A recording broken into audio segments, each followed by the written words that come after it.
Hey there, it's Wayfair here, where delivery and setup are as easy as a few taps on your phone. You're relaxing in an old hammock, scrolling Wayfair's app, when you spot it, a brand new patio set. Next thing you know, Wayfair delivers it right to your patio and sets it up. Oh, you need a new grill too? All right, Wayfair's got you covered. With Wayfair's Room of Choice delivery and fast expert setup on qualifying orders, life gets a little easier. Visit wayfair.com or the Wayfair app. Wayfair, every style, every home. This is Mike Bolo of Lexicon Valley. And I'm Bob Garfield. Are you one of those people who sometimes uses words? Do you communicate or acquire information with, language? Hey, us too.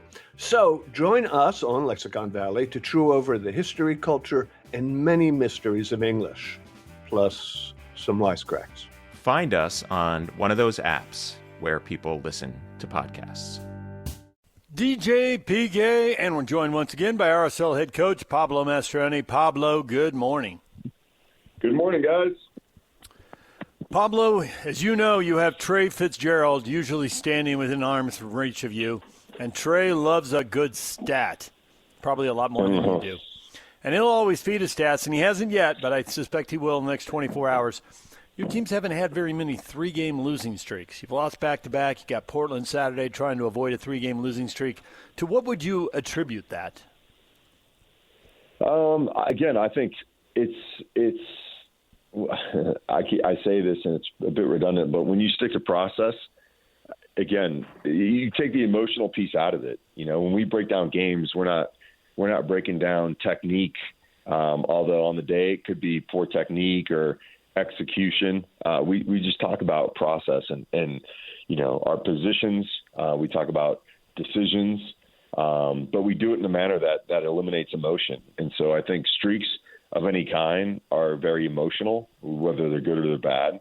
And so again, this week we really just been talking about how we could have done better in the first half from a structural perspective and decision-making perspective to allow us to get into the game and not give away so many cheap balls in our build that led to so many really good chances for LA, right? And so that's really been the focal point. And so now tomorrow we have a great opportunity to, again, put the week's worth of work into action and have a dynamic of performance with better understanding as to how different teams' defensive shapes will affect our build. And Portland will, they've been really good on the road. And so we've got to do an exemplary job of building from the back and eliminating high-risk decisions that will potentially, put us behind the score sheet. So I think that's a big part of, why we've been able to stave off these streaks, whether, good or bad. It's really about process. I'm watching the game Sunday, and you guys are coming down and getting into position. And, I don't understand all the ins and outs. I'm not going to pretend to be an expert. But I'm thinking, man, your guys getting roughed up big time to the point of virtually getting tackled. And nothing was called. And, they showed you with your hands up on the sidelines, blah, blah, blah. And so, you talk about control, what you can control. Most coaches say all that stuff. I'm wondering in terms of explanations, so you can then not just get an explanation as to why something was or wasn't called, but that you can actually have an explanation, and then therefore you can then teach your guys, okay, this over here is acceptable, this isn't. And I'm wondering if you got that, so then you can be able to use that to your advantage going forward, because not only did it seem like you got screwed in the moment, if you don't get something where you're told what is acceptable, what isn't, then you don't know how to impart your knowledge and what you've learned to your guys. Right. No, that's a great point, PK. So after on Monday, so following the game, Kurt Schmidt and I were on a call with the pro referee committee or the manager and someone from the league as well. And we were on a call for an hour and a half. And basically the head of pro said it was a blatant so denying of a goal scoring opportunity, which should have been a red card and would have had us playing up a man for the next, whatever it was, 50-something minutes. So that's what they said. It was an error, right, by the referee. And so I think the toughest part, and so, we got a little bit, we got granular a bit with how they perceive games should be, managed or refereed. and the way that we think it should be moving forward. And so what they were talking about is they put a lot of emphasis on referees managing the heat of the game, the emotional state of the game. And what we've been saying is, Kurt and I have been saying, if you referee the game the same in the first minute as you do in the 85th minute, you're going to alleviate all this game management by the referee, which obviously, he's going to have his biases. He's going to be, affected by the home fans. If he sets a standard early on, and again, thinks about process as opposed to the emotional part of the game, he'll be able to conduct himself and I think manage the game in a way that makes sense to both players and coaches, as you were asking, PK. But if you're saying that a foul in the first minute and the same foul in the 60th minute are going to receive different types of treatment, well, then there's no way to ever find the middle ground here from a playing perspective and a coaching perspective. We can't move the needle from that regard, because what you're saying is dependent on the day and the referee and the heat of the game. These are all factors that are going to dictate whether that was a foul or that wasn't a foul, right? And so if we can be more consistent as referee crew from minute 1 to minute 90 and say, yeah, you pulled his shirt in the first minute, that's a yellow card.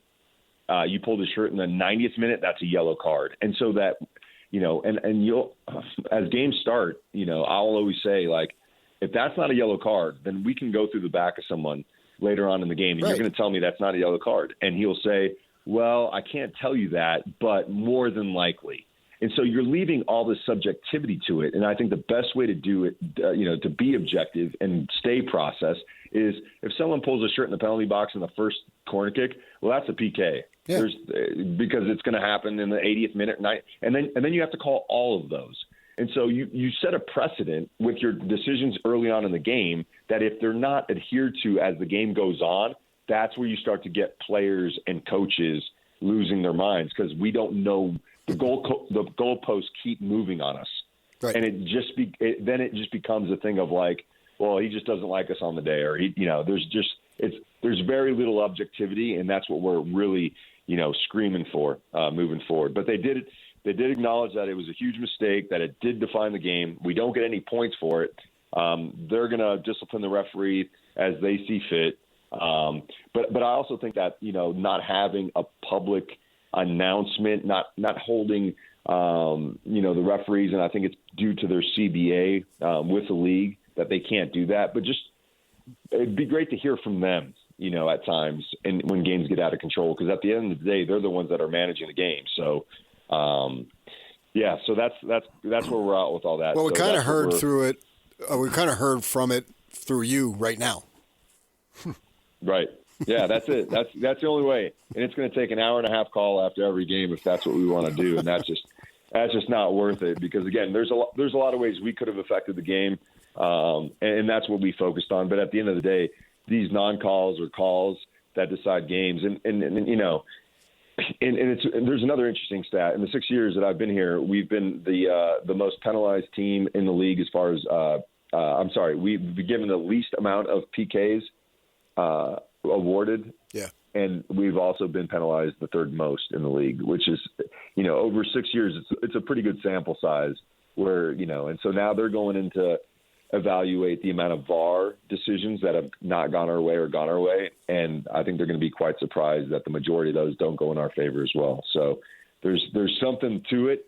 However, I think the most important thing is, like we always talk about, controlling what you can control, but just letting people know that I think is a good starting point. Okay, give me a couple numbers and I'll make a couple calls. He's got cousins in Jersey.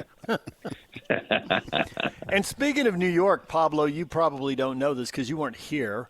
I don't know if you were in Colorado or Houston at the time, but when Mike Petke was here, he flat out said, and I about fell off my chair, he said, I can't believe it. We got all these calls when I was in New York. We get none of them when I'm in Utah. He went right to big market bias. And he had some famous meltdowns that no matter how much you wave your arms on the sideline, you will never match. There was a time he demanded to come back on a post-game TV show with Dunny and I because we hadn't asked him a question. And Dunny and I both told him later, yeah, we did. You didn't want to answer it. And he actually apologized the next day. He said, I was just so mad. And asked Trey about, hand him out, Trey, or pass him out. I can't remember now. Pass him out. They actually had the still frame of the moment the foul occurred. He was beside himself. So this has been going on long before you. Don't take it personal. And for the fans, for the longtime fans, this is all baked into their DNA because this goes back to the Utah Jazz and the Chicago Bulls in '98 in their minds. So Right. Well, I think, again, the onus is on us to win a championship, win a trophy, and start changing the narrative. I think that's win another trophy because, again, I think the more that we're relevant in the standings, the more that we're relevant, hopefully those biases start to change, But, again, the LA Galaxies and the New Yorks and these teams with star players, that obviously is going to affect a referee. A referee is human, right? So if Messi's on the field, it's going to change his whole demeanor, and reffing a game in LA with Peck and Paintsel, if that was Paintsel on the other side, that would have been a no. He wouldn't have even waited. He would have reached to the back pocket and given whoever a red card if that was Paintsel. So these are things that, we have to navigate, and it might be a little bit more difficult. But I think there's a lot of situations that we can improve upon from our last game, and that's been our sole focus this week. So then do you make sure that that's your concern and the players don't get caught up in it? Yeah, that's basically it. I think acknowledging that the referee made a mistake. I'll say that to the players, but I'll say here as we do this recap, here's quite a few other areas where we need to continue to tighten up to be a top team in this league. So I think it's one acknowledging that they messed up, so it's not solely on us as a group, but now let's control what we can, and these are the areas we need to continue to work on. When you're in meetings, in league meetings, whether it's all the coaches, all the general manager, chief soccer officers, or all the owners, and this kind of topic has to come up at some point. I mean, there's a lot of other business to take care of. But it seems to me like the discussion ought to go, and this is where I think everybody should just copy the NFL because they've got this stuff down cold. They've figured it all out. That all of these jersey pulls, all of these, when in doubt, it's a foul. And defensive people in the NFL will tell you, every rule is against the defense, every call, because they want more offense. They tweak the rule book, and every shirt pull on a corner should be called, and that will stop the shirt pulling, and that enables the players with the real skill to show it. You wouldn't want some hack like me coming out and just hanging on for dear life, and then there are no goals scored. That doesn't make any sense when you're trying to build an entertainment product, which this is. Why not let the best players play? Why let people tackle people and kick people? And why let them flop around on the ground for that matter? That's not fun to watch. Red card them, and no one will roll around on the ground anymore. So that's exactly what we talked about is I think in being worried about an effect without actually taking action. So, for example, the 10-second rule of substitution, like no one liked that rule. Like all the players want to just like you're wasting time. So from a game management perspective, it's not a good rule because you can't kill the clock like you used to be able to. However, there's a consequence to it. So therefore, like the other game, I think Serge Solon's didn't come out in 10 seconds, and so we had to wait 2 minutes or a minute, I think it was, for the next player to come in. And so there's consequence. So then what do we do? So the next day is like, guys, don't forget substitutions. I know we talked about this in preseason, but substitutions, you got to come off in 10 seconds, right? So then we are forced to change our behaviors as coaches and players, right? But the rule has done something really good, which is speed up the game and not allow these teams to waste time in this regard. So the same thing could be said about shirt pulling. But the one thing, DJ, is like now you've got to call it every time. Yep. Because now it can't be. So then pretty soon there's no one ever touching a jersey. And you'll go back and look at games in like 2025 and be like, you believe we used to touch jerseys? We used to be able to pull jerseys back. So you're just changing behavior. And I think all these rules would do that, but you got to hold the standard, and it can't. There can't be any biases. And there's some that are going to be a little bit gray. But when you have a handful of jersey, that's not gray, right? It's black and white. So I agree with you. I think all these rules that we want to implement, we have to implement it and not fear consequences. that, oh, well, if we do that, then this may happen. We'll do it and then figure it out. Don't just assume that something's going to happen as a byproduct of something that hasn't even been tested yet. In every season, I'm sure you know this, you can speak to it, losing streaks happen, tough times happen. It's very rarely that somebody or some team or whatever goes through unscathed. And when these things occur, how important is it for you to maintain your level of consistency so there isn't some form of anxiety that the players can sense and then they might internalize it themselves? Yeah, no, that's a great point. It's something that obviously with a bit of experience I've been really cognizant of. I think as a younger coach, what you're doing is you're wearing the emotions on your sleeve, especially after games. And the funny thing is that we're all in the same boat, players and coaches, and sometimes you want to get after the players, right? And the only time I've ever in recent years anyways, been emotional after a game was never about the performance. It was about the effort. And I've only done that maybe twice in my time here.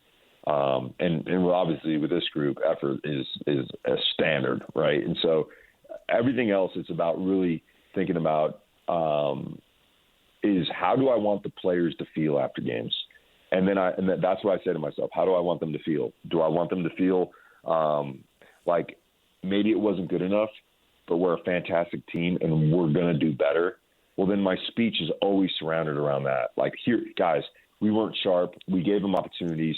But listen, I've seen 7 games where we've been one of the top teams in this league. We're going to get back to work this week, and we're going to show next week what we're really capable of when we put all these things together, right? So it's acknowledging the fact that maybe on the day it wasn't good enough from whatever perspective, but it's also recognizing their effort to this point, their quality to this point, what I've seen with my own eyes, and what we're going to do this week to make sure the following week happens. So, PK, to your point, it's really about managing emotions after games because, again, the biggest critics are the guys in the locker room, right? They're really critical, and if I start pointing fingers, they're going to start pointing fingers, and then we create a different type of culture that we don't want around here. So I'm the first to accept responsibility for all these things and making sure that the workforce, the talented workforce we have, is prepared to take on Tuesday with a great mindset for the following Saturday. So what did you want Victor Olatunji to think and feel after that game? Because he started last year, he looked good. He got hurt this year, and Salons played great, so you didn't want to take him out. Victor got to start. What'd you think, and what did you want him to leave with?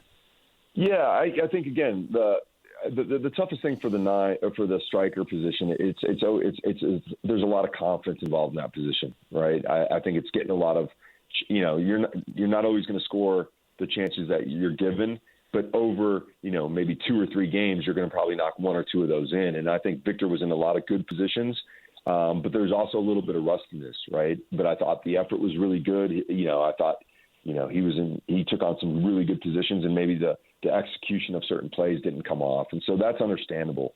But it's also acknowledging that we have a guy in Sergi that's at a great run of form. And like I keep telling Victor, we're going to need everyone here, right? And there's going to be a time where Victor, Sergi, whatever reason is not playing as many minutes, whether it's form or, he's injured and can't play in a certain game. And so the onus is on us as a coaching staff to make sure that Victor is always ready. And when I say ready is not only technically we're giving him a lot of reps, but emotionally, like he's ready to contribute in a meaningful way. Because again, the worst thing you can do as a staff is just stare at the guys that are always on the 11s and not give any love to the other guys. And then something happens to those guys, and now you're going, "Hey, we need you now." And he's like, "No, you guys weren't around when I needed you guys, right?" And so that's something that we as a staff have to be very deliberate in taking part in and making sure that we're connecting with everyone, in particular the guys that aren't playing in these moments, so that when called upon, they'll be ready to go.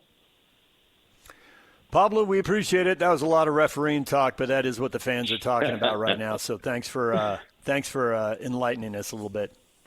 Awesome, guys. We'll see you guys next week. All right, there's Pablo Mastroeni, RSL head coach. We got to take a break. When we come back, it is Game 6 tonight. The Mammoth and the Golden Knights. We'll be talking playoff hockey next. Stay with us right after the break, and we'll get to Game 6. DJ and PK, it's 97.5, the KSL Sports Zone.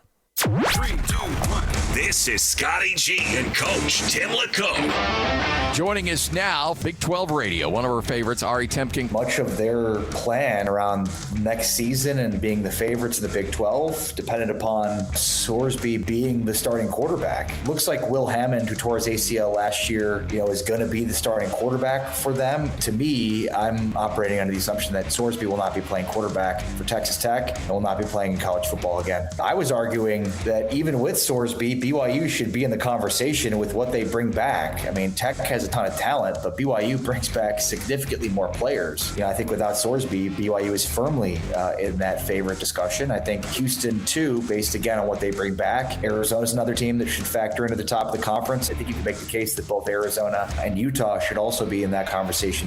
Catch Scotty G and Coach weekdays from 10 to 2. Presented by Mountain Land Supply on 97.5, the KSL Sports Zone. If the world were like a Sleep Number mattress, everything would adapt for your comfort. Because as your life changes and your body changes, Sleep Number mattresses adapt and shift to give you personalized comfort night after night. And now everything's on sale during our Memorial Day event. Save up to $1,200 on mattresses for a limited time. To experience a whole new world of comfort, visit a Sleep Number store or go to sleepnumber.com. Sleep Number, to a good life sleep. DJ and PK is brought to you in part by Trajan Wealth. Call Trajan Wealth today, your local trusted financial fiduciary. Call them at 1-855-TRAJAN-1 or visit their website at TrajanWealth.com. We're joined now by Cole Bagley, Utah Mammoth insider for KSL Sports. Cole, good morning. Good morning, guys. How we doing? Doing well. The debate this morning, do you believe the Mammoth can force a Game 7? And basically, with the exception of the Game 3, these games have basically been coin flips. So I'm figuring, sure, they could. Will they? I have no idea. Do you see this as a coin flip, or have you seen something now that makes you think one team might have a distinctive edge in Game 6? No, I think this is a really close series. The fact that most of these games have been decided by just a goal, and Utah has led quite a bit in this series, especially in the third period. I do think that Utah has what it takes to force a Game 7. If you look at just the shots on goal, the face-off percentage, the hits, everything has been just pretty even. And like you said, it's come down to a coin flip a couple of times. And unfortunately, I think some of that luck, if you will, has been more on the side of Vegas. Although I do think it's more experience, right? Vegas has been to the playoffs 8 out of 9 seasons. They've won a Stanley Cup within the last few years. And you can kind of see that experience coming through in those moments where they need a big goal or they need, a big save or a big stop or whatever it is.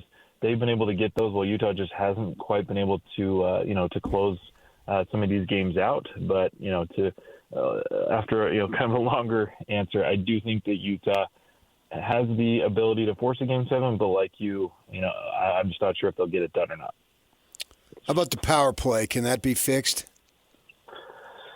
That's a good question. Yes and no. I think we're seeing some of the same struggles that Utah had for a majority of the regular season, kind of come back to the forefront in this series. And, when Utah is playing well in terms of their power play, they're asserting themselves physically. They're getting pucks to the middle of the ice. They're putting pucks on net, and that just hasn't happened. They've gone far too perimeter. They've gone far too predictable. They've started to settle again for just playing the puck between Keller, Sergachev, and Gunther, and both Keller and Gunther taking one-timers. That's just too predictable.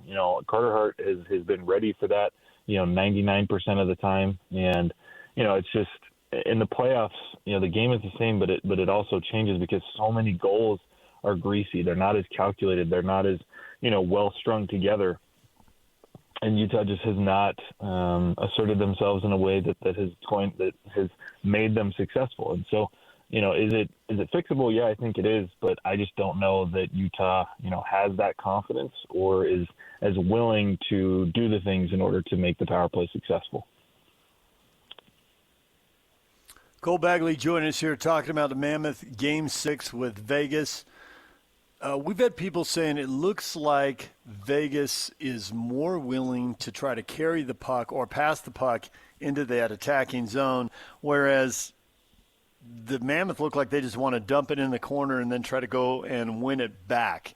And that is bugging people. Now, the total number of goals scored in this series seems pretty high to me, and it seems like both strategies are working pretty well. First off, do you see that? And second off, do you think there's a reason for it? It's frustrating some people. I think what really frustrates people is the overtime goals, because this thing could be over right now. But nonetheless, address that point, because we're hearing that from people on social media. Yeah, I mean, what I've seen from Utah in this series is, they're outmatched in terms of physicality.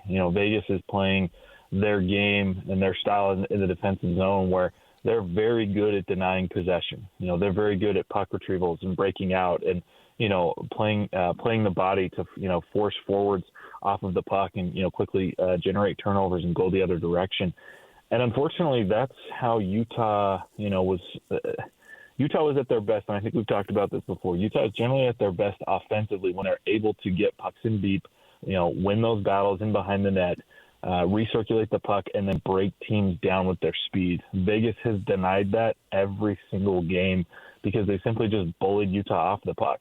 And so what that's forced Utah to do is to primarily rely on their speed, which, is there, which is, another strong part of their game. But so many of their goals have had to come off of the rush, and when you're generating off the rush, that means that you're creating turnovers in your own zone, which I think at times has been difficult. Vegas is at the other end; they're also a very good team in terms of possession, and that's how they've scored a lot of their goals. Is they've won those battles at the other end. They're getting pucks in deep, they're winning.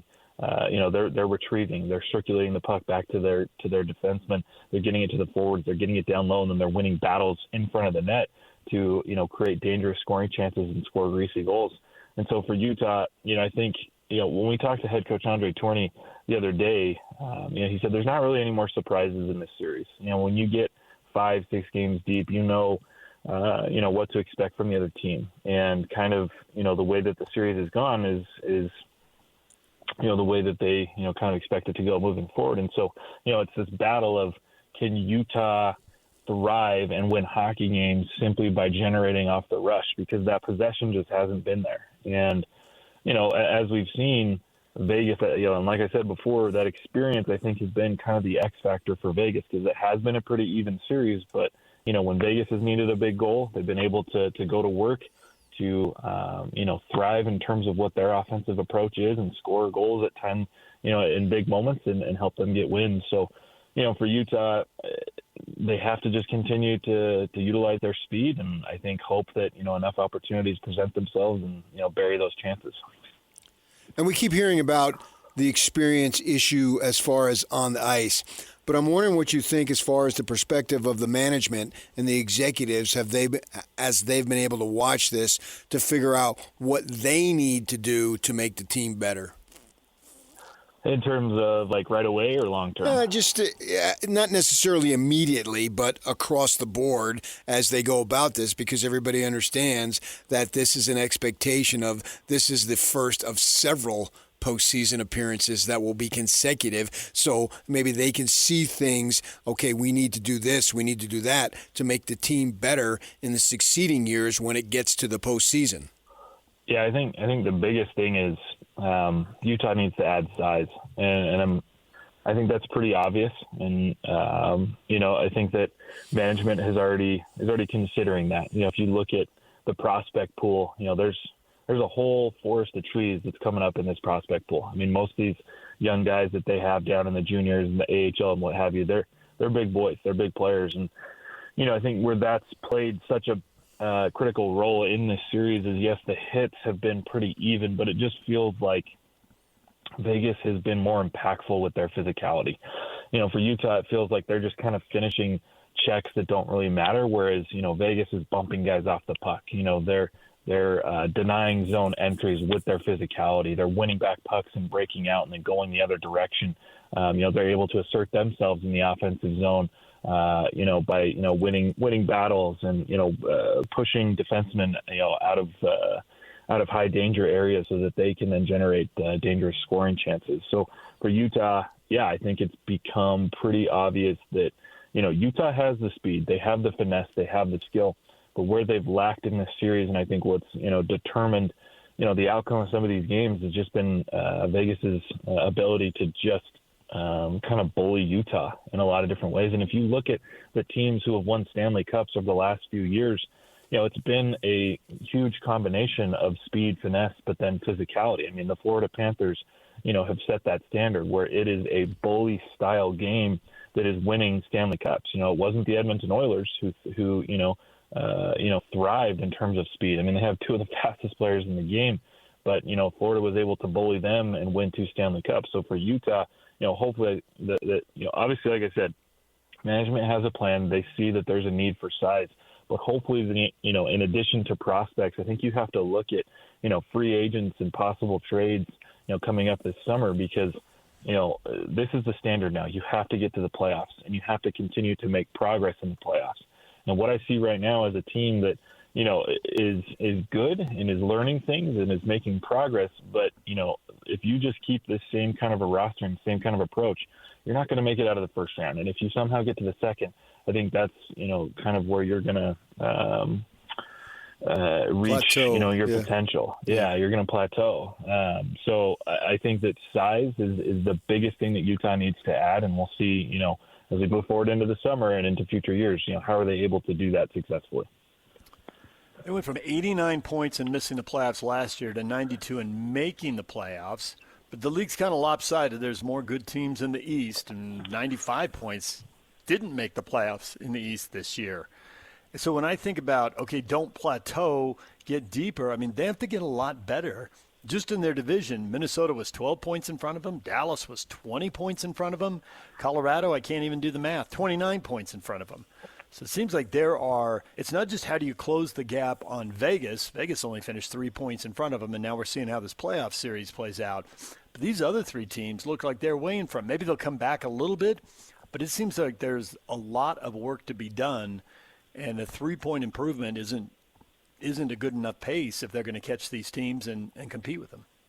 Yeah, I mean, I think the pace that you need to be on is 5 to 7 point improvement year over year moving forward. And, I think the Central is just kind of a tough division to gauge. I mean, that was easily the best division in the National Hockey League. It's 3 of the best teams in the entire league. I mean, Colorado, it was just they were setting records all year. I mean, it was one of the best individual seasons for a franchise in the history of the league. And then you had Minnesota go out and add a guy like Quinn Hughes to a very talented roster that is stepping into their championship window. I mean, they had a handful of players who, helped the United States win gold, and Boldy and Faber and what have you. And then, of course, Quinn Hughes and they've got Kaprizov. So it's just like, Minnesota is just right behind Colorado. That is going to be an amazing second-round series. I think, whoever comes out of that series is who I'd expect to win the conference. And I think if Colorado is able to come out, I think that they'll eventually win the Stanley Cup. So, yeah, for Utah, it's, continue to get better every year. They've got an opportunity to do so. We'll see kind of how they play it out. I mean, there's a handful of contracts that are coming off the books this year that are going to open up some roster spots, both in terms of, forwards and defensemen. But, for Utah, it's a balancing act because they have this really deep prospect pool, but how do you go about that in terms of a strategy? Because you don't want to take steps back. You don't want to open up roster spots and bring in young kids and then, all of a sudden next year you're missing the playoffs because, you prioritize, adding youth as opposed to adding the right players or, veteran players or going out and, adding guys in free agency. So, I think right now is probably the toughest stage of the rebuild for Bill Armstrong because, he's hit on some draft picks, the Logan Cooley's, the Dylan Gunthers. He's got some veterans that are coming into their prime like Nick Schmaltz and Clayton Keller, and then he's got a deep prospect pool. Plus, he has a whole bunch of money to spend and opportunity to acquire free agents. So it's about creating the right recipe to not only continue to make progress, but to set this team up to step into a championship window here in a couple of years. Cole, we appreciate the time. Enjoyed Game 6 tonight, and we'll see if we get a Game 7 Sunday. All right. Thanks, guys. All right, there's Cole Bagley. DJ and PK, we're coming back with your feedback next. You've got a lot to say about this show, about the hockey game tonight, about the thought of BYU maybe having back-to-back number one picks. Could that be possible? We'll get to that coming up. Stay with us. Hey, I'm Josh Spiegel, host of the podcast Lunatic in the Newsroom. If you enjoy journalism that drifts into mild panic, wild overthinking, and a guaranteed nervous breakdown, Lunatic in the Newsroom is for you. It's news like you've never heard before. The only newsroom with a panic button. You'll laugh, you'll cry, and gasp in horror as the show spirals completely out of control. It's not just news, it's emotionally unstable. Lunatic in the Newsroom. Listen today. Time for your feedback. Mock NBA drafts have A.J. DeBonsa going first this year and Bruce Branch the same next year. Can you ever imagine two BYU players going number one in consecutive drafts?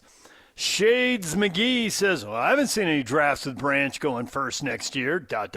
question mark. Well, I have. Yeah, I have too, so I just clipped it and posted the NBA draft.net. Now, these drafts are 13 months away, and players have been playing a full season of college basketball or in some cases overseas, so there's plenty of time for them to change. I checked another website that had him fourth. The point is he's in the elite group. Whether he's number one or not, let's see how he plays next year. But he is absolutely in the mix. He's 1 in one draft and 4 in another. In the comments, when the one where he's picked fourth, there just couldn't be more sunshine. Good grief. So he is so good that Red Auerbach is going to draft him this year and then sign him next year. Now you're talking. Thank you, Larry Legend. Big 12 runner-up champs at True Blue BYU 1984. Captain Jack Sparrow meme. There's Johnny Depp. Pirates of the Caribbean, staggering, holding the light. Is this a dream? A Cougar's life for me. Exactly. True Blue fan at Dodger Jazz Cougs. Oh, wow, that's somebody from L.A. who moved up here. That's an old story right there. Dodger Jazz Cougs. That's me. That's my burner account. That's your burner account. It's a great time to be alive, no doubt. Well, the truth is, there's a lot of energy around BYU. And you can probably say that's partly because there's good things happening, and then also because the WCC and independence in football, that was something when they first got into it. But, boy, the last 5 years, everybody's worn out with it. So the combination combination of the two has really put everybody in a good spot. That's an absolute fact. Yep.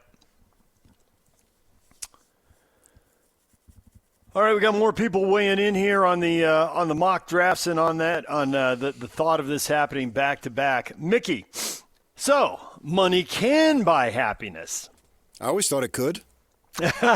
Well, that's because you had a mom telling you that the whole time you were growing up. Money loves money. Do you need revelation? Hasn't that been decided? Hey, who mentors you? Who leads you? Who teaches you how the world works? If I got a $20 million yacht, am I not going to be happier that I got a $20 million yacht? If you ever wander around in San Diego, if you go all the way to the end of the marina by the convention center, they look like those are billion-dollar yachts. Those almost look like cruise ships. But they're private yachts. Wouldn't that make my life happier? I think it would. I can't imagine being at sea on one of those things. That is just so foreign to me. Mike, it might happen, back-to-back number one picks, but as a BYU fan, I care more about what they do before leaving BYU. Okay, I get your point there, Mike, but I would say that A.J. DeBonsa just did about all he could. The team around him, for multiple reasons, wasn't good enough. But did A.J. come up short? Yeah, I don't think any of us left that season feeling like A.J. came up short. A.J. delivered. But between injuries and having a young team and not having some key pieces of the puzzle, there were multiple reasons that team just wasn't good enough. And I think you have to look at it the way we're looking at the Mammoth. This is just the start. Mm-hmm. We're barely getting started with Kevin Young's tenure at BYU. And so if they look at it and he took a lottery pick and then not that he literally turned that into the number one pick because I think DeBonsa committed to BYU before Yegor got to the Sweet 16, but there's momentum being built. And they can spin last year very easily, and then Bruce Banch clearly bought that, whatever they were selling, he bought it. And that's a fact, right? He's there, he's working out and doing all the stuff. And then where do you go from here?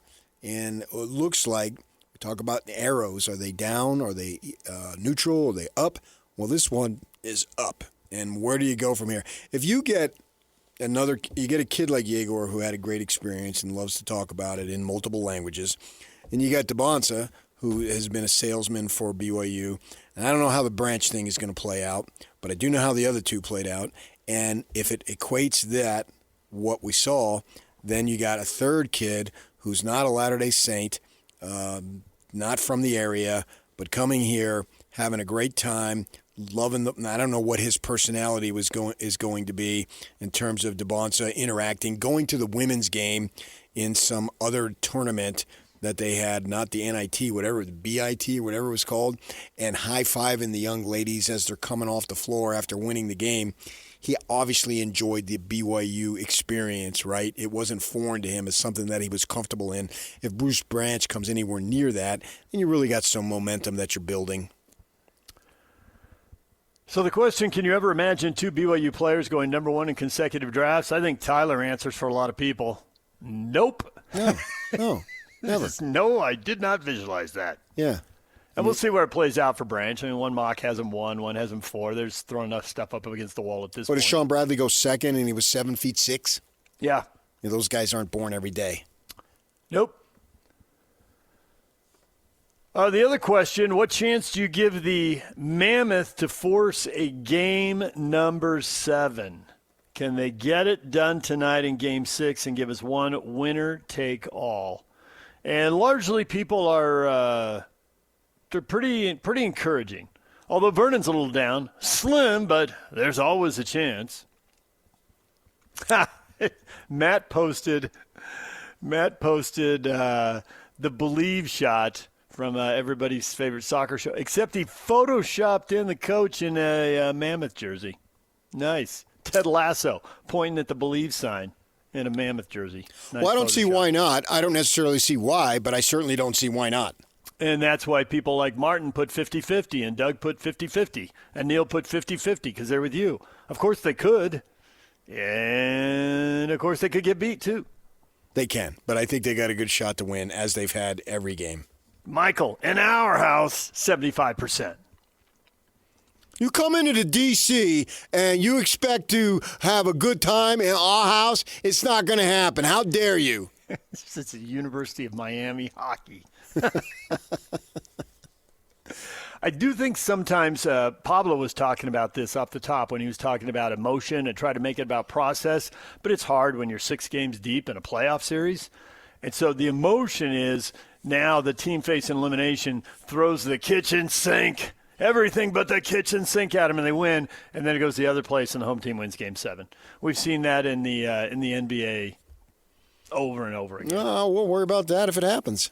Totally agree with that. Force it. This is the first time these guys have played an elimination game, and we keep talking about have these experiences. You're going to play more elimination games, so have that experience now. And if you can win it, well, you're going to play more Game 7, so have that experience. Right. I think it's really clear there's 3 teams in the West better than everybody else now. Minnesota and Dallas were 2 of them, and Minnesota knocked Dallas out. So the bar isn't set that high in this series or the next series. And you can say, yeah, but you're still a long way from the Stanley Cup. But there's still young guys who need these experiences. They got to go through them. So they might as well go through them now and have them to draw on next year. I hear you. Literally, I hear you. DJ and PK, we're done. Scott's coming up. Scotty and the coach on the way right here on The Zone. Hey there, it's Wayfair here, where delivery and setup are as easy as a few taps on your phone. You're relaxing in an old hammock, scrolling Wayfair's app, when you spot it, a brand new patio set. Next thing you know, Wayfair delivers it right to your patio and sets it up. Oh, you need a new grill too? All right, Wayfair's got you covered. With Wayfair's Room of Choice delivery and fast expert setup on qualifying orders, life gets a little easier. Visit wayfair.com or the Wayfair app. Wayfair, every style, every home. Hi, I'm Alicia. And I'm Stacy. And we make Trashy Divorces, everybody's favorite good podcast about bad relationships. Looking for something true crimey without the gore or the body count?